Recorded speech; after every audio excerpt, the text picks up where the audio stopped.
Mário Sérgio, tudo bom? Sempre, e não desistirei. Aliás, como disse o Woody Allen lá em Cannes, você lembra? A morte, sou contra. Tá certo. Mário, e também tem outra ótima dele, que ele disse assim, eu me separei porque a minha mulher era muito infantil. Sempre que eu estava na banheira, ela entrava e afundava todos os meus barquinhos. O livro chama-se O que a Vida Me Ensinou, editora Saraiva. Mário Sérgio Cortella. Você é filósofo, mestre, doutor em educação, professor titular do Departamento de Educação da PUC. PUC, 34 anos dando aula lá. Logo diria que você é um filósofo católico.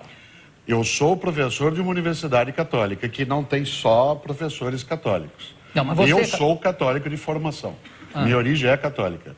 Mas a PUC São Paulo tem professores de várias religiões e alguns que não têm. Agora, eu sim, tenho formação católica. Porque você também é responsável pelo Departamento de Teologia. Eu, durante 32 anos, atuei no Departamento de Teologia, na área de Ciências da Religião.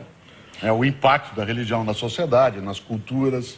Agora, ciência da religião não é uma coisa meio paradoxal? Não, mas essas são ciências da religião, no sentido de serem ciências que estudam a religião.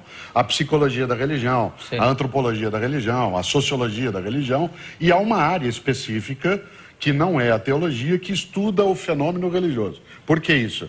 Porque teologia supõe fé. Ou seja, ninguém pode ser teólogo se ele não tem uma crença. Isso significa que ele precisa trabalhar essa ideia. Agora, nas ciências da religião, não necessariamente se lida com o componente da fé. Tanto que a PUC de São Paulo tem um departamento de teologia e outro de ciências da religião. Agora, eu queria saber o seguinte, Mário. Teologia, para mim, já é um termo que eu acho estranho, porque sendo uma coisa que parte de uma premissa de fé, de ser uma pessoa de fé, um homem de fé, uma mulher de fé, como é que pode se criar uma teologia, quer dizer, uma lógica divina, vamos dizer? Muito mais a ideia de teologia no sentido grego do termo, de logos, de estudo, e não de ciência. Entendi. Você sabe que ciência em grego é episteme. Então não é uma episteme... Não é epistemologia. Exatamente. Agora, a teologia, ela é o estudo da religião em geral. Claro que no Ocidente, a palavra teologia marca para a ideia de uma divindade. Mas você tem teologia no mundo que é politeísta, como, por exemplo, o mundo hinduísta. O budismo tem a sua teologia. O cristianismo nasce sem uma teologia. Ele é uma religião de prática de Jesus e seus discípulos.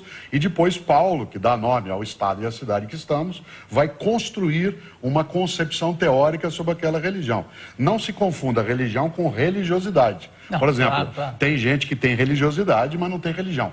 Quando você chama alguém de um homem religioso, não necessariamente ele pratica uma religião específica. Por isso é possível, sim, teologia como um estudo de Deus, sem necessariamente se falar em ciência. Tanto que a teologia não chama a si mesma de ciência. A teologia, de maneira geral, chama a si mesma de saber, de conhecimento, porque a ciência, Deus é improvável, não é que ele é impossível. Ele é improvável, no sentido que você não pode provar, fazer um experimento, pedir para que ele ilumine. E repetir aquele... Exatamente. Inclusive a gente brinca, às vezes, na minha área, em ciência da religião, que quando você está falando com Deus, você está na área de teologia. Quando você acha que ele responde diretamente, é psiquiatria. Porque o número de vezes que ele apareceu para falar direto saiu um pouco, assim, do esquema, não é uma coisa tão banal, no cotidiano. Santa Teresa d'Ávila chegava a ter discussões... Nossa. Teresa d'Ávila, ela foi uma espanhola, uma mulher inacreditável, quem tem cada texto dela com uma eroticidade. Não é com a pornografia, uma eroticidade inacreditável. Sim, Teresa d'Ávila e João da Cruz. São Juan de la Cruz. Isso. Teresa d'Ávila, inclusive, chegava a apresentar o que se chama de estigma, que ela marcava no corpo pela expressão de amor que ela dizia ter pela religião. Então é um texto muito bonito. Tem uma frase de Santa Teresa d'Ávila que diz... Ela estava lá, sei lá, numa situação muito complicada para atravessar um rio, o burro empacava, sei lá, e que ela começa a reclamar e ela escuta Deus que diz assim, Teresa, mas então você não sabe como eu trato os meus amigos? E ela responde, por isso é que você tem tão poucos. Realmente. Você vê que, além de tudo, era uma espanhola com humor, o que ajuda bastante. Agora, desculpa eu estar voltando... Imagina. Porque você é uma pessoa tão fascinante em qualquer assunto. Obrigado. Mas eu queria voltar um pouco ao negócio da teologia e de Paulo fundando criando regras e leis para uma igreja que, na realidade, Jesus queria que fosse Pedro, né? Quer dizer, era muito mais...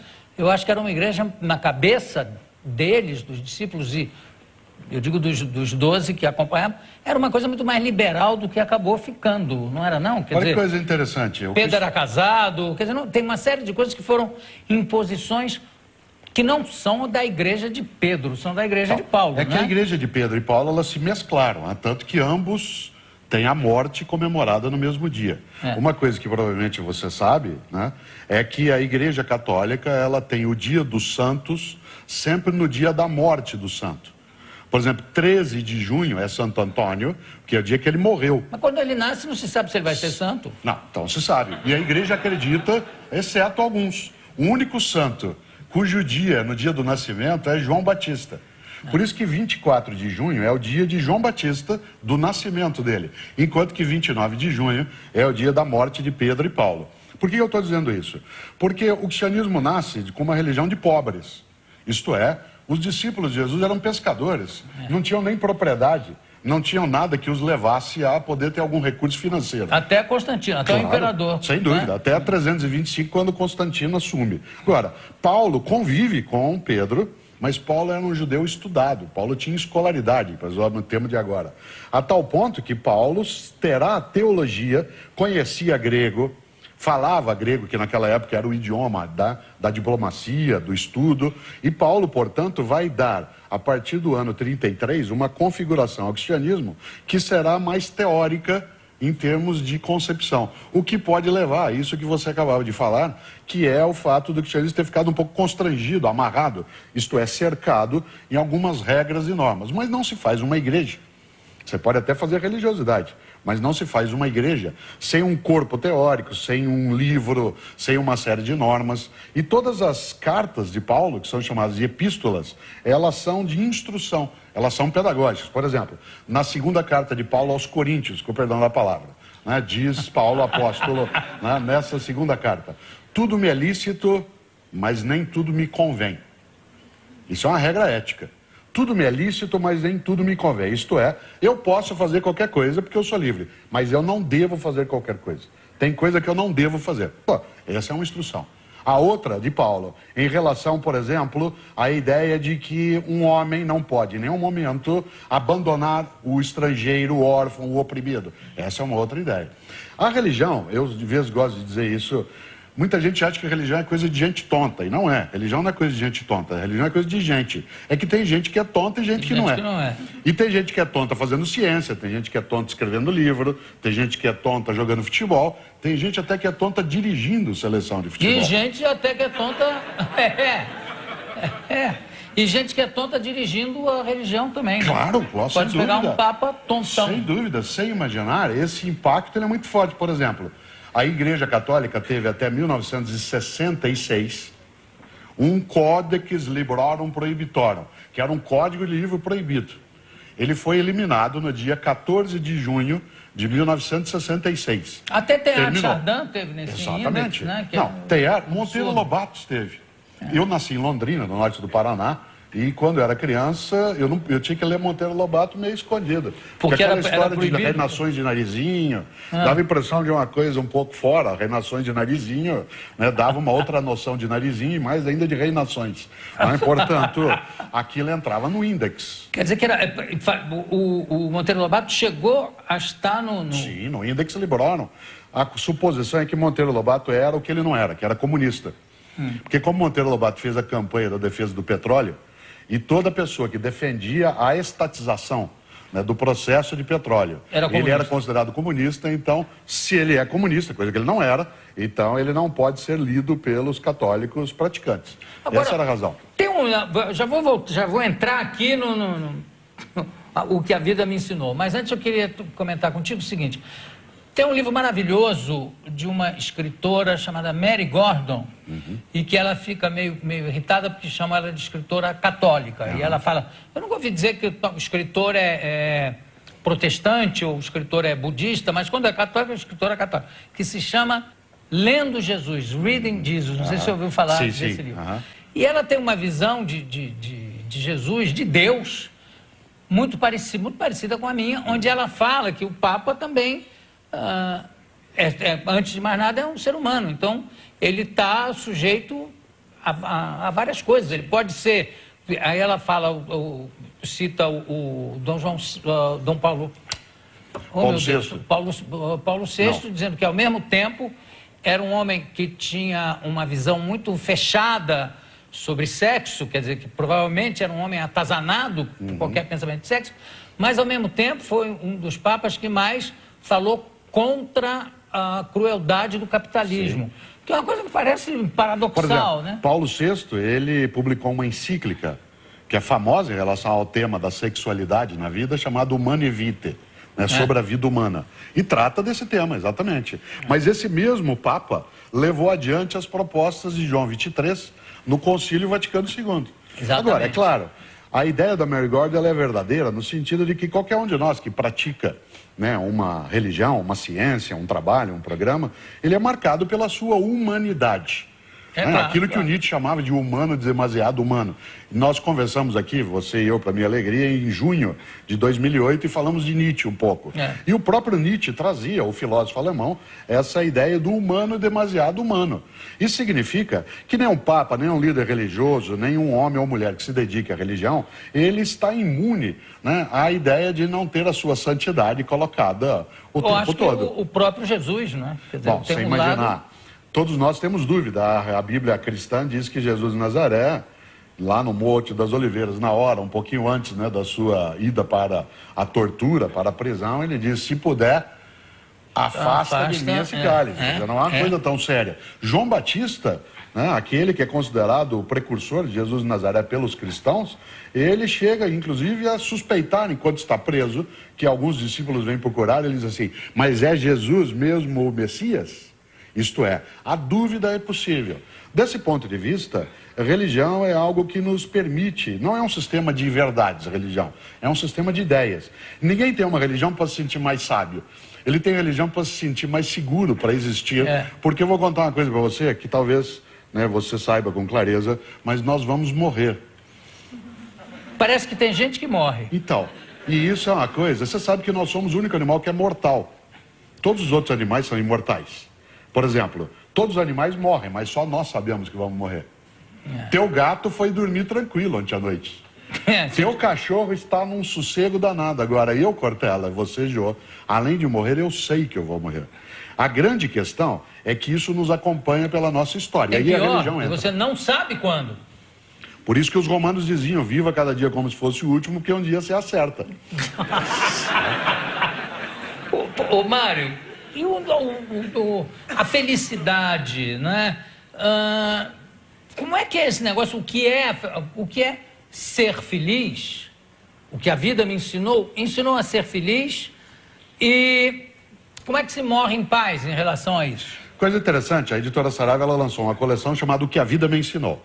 O primeiro volume foi do Reinaldo Polito, um grande comunicador, e o segundo é esse, que trata de paixão, sentido e felicidade, que é o da minha autoria. Aliás, ele tem uma frase na capa que tem a ver com a tua questão. A frase é, se você não existisse, que falta faria. Se você não existisse, que falta faria. Porque a gente tem que fazer falta. Para mim, imensa, se eu não existisse. Mas, nossa, seria uma coisa muito chata para mim também, se você não existisse e se eu não existisse. A questão não é como é que eu vivo, mas qual é o sentido daquilo que eu faço nessa vida que tenho. Desse ponto de vista, a felicidade, que é uma coisa que a gente procura, a mais história inteligente que eu já vi sobre isso foi do Quino, do grande Quino lá da Mafalda, em que uma hora a Mafalda, para pegar um velhinho chaveiro, chaveiro, fazedor de chave numa loja, chega para ele e diz assim, por favor, a chave da felicidade, o velhinho diz para ela, sim, então me mostra o modelo. E ela diz, esse velhinho é muito sábio. O que é verdade. Grande questão, será que felicidade é um lugar onde a gente chega ou a felicidade é uma circunstância? Eu não tenho dúvida que a felicidade, que é um estado de bem-estar imenso, ele não é algo que você permanece. Ele é algo que você encontra em alguns momentos da sua existência, que pode ser aquele ligado ao sabor de um líquido, ao abraço de um amigo, à situação de uma música que você partilha, a uma entrevista que é gostosa, a capacidade de ser acariciado, com licença, né, ser acariciado por alguém que te acolhe. Então, tudo isso faz com que você sinta felicidade, mas você não vive felicidade de modo contínuo, dizendo até algo óbvio. Porque você só sente as coisas boas por ausência. Se eu passasse o dia tomando cerveja, eu não teria prazer em fazê-lo. O alcoólatra não tem prazer na bebida, ele tem dependência. O que, por exemplo, aquele que passa o dia bebendo algo, ele não tem prazer naquilo. O fumante, eu fui fumante, deixei de sê-lo, mas o fumante não tem prazer no cigarro. Ele tem dependência, ele tem prazer em um ou outro. O restante não tem mais. Nossa vida nos dá felicidade e prazer porque a gente tem ausência disso, né? Se eu não tivesse sede, este líquido não faria sentido para mim. Mas me dará um prazer imenso e eu agora vou entrar numa situação de degustação. Degustar, sentir a vida vibrar. Isso é felicidade. Por isso que dinheiro não traz felicidade. Não é que dinheiro é inútil, isso seria uma tolice. Não, mas ele em si não carrega. O Milor costuma dizer, Jô, que o importante é ter sem que o ter te tenha. Isto é, não seja possuído por aquilo que você possui. E nós passamos a existência atrás de felicidade. Isso. Algumas religiões prometem felicidade e podem até ajudar. Algumas formas de arte prometem ajudar. Algumas filosofias ou ciência o fazem. Até alguns medicamentos, né, são chamados de pílulas da felicidade, aqueles que têm fluoxetina, e aí se imagina que se conseguiria. Mas só existe gosto, como eu escrevo até no livro, a grande alegria de Adão e Eva, que eles puderam ser felizes no dia que eles sentiram a ausência do paraíso. Aí é que não há felicidade no paraíso. O Milor, outra frase do Milor é dizer que o dinheiro não traz a felicidade, mas permite que você vá ser infeliz em Paris. Em Paris, né?